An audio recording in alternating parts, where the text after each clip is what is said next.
Begin the devotion today is, whose glory are you living for? I think the easiest thing for us to do is to live for our own glory. And if we're not careful in this world that God has placed us in, we will make life about us and not Him. You know, even Christ, when He was on earth, He was God.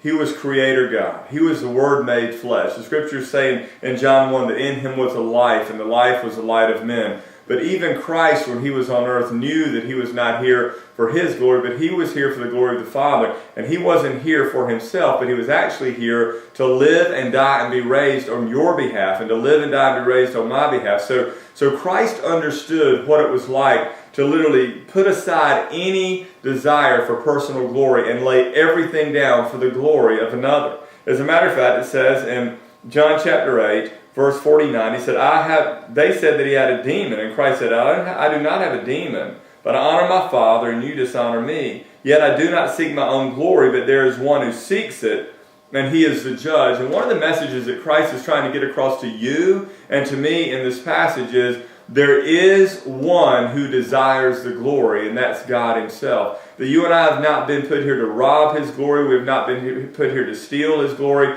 We have certainly not been put here to receive His glory, but we have been put here for the purpose of living for His glory.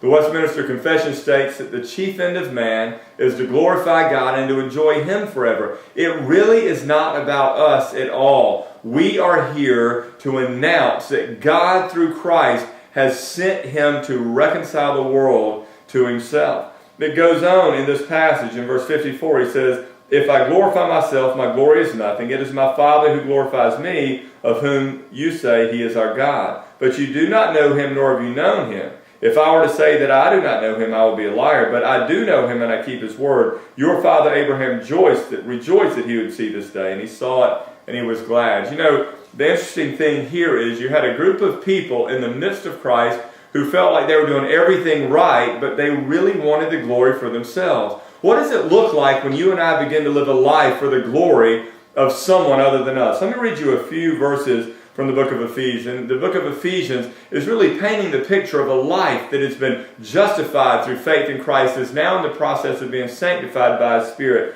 He says that we're to put away falsehood, and we're to speak the truth with one another. We're to be angry and not sin. We're not to let the sun go down on our anger. We're not to give an opportunity for the devil. We're to no longer steal. We're to honestly work. We're to let no corrupting talk come out of our mouths, but only that which is edifying. When you and I begin to live for the glory of God, by the grace which empowers us, we lay aside our sin, we lay aside our entanglements, and we begin to pursue life for His glory and His glory alone. And we do that as we live life in obedience to His Word.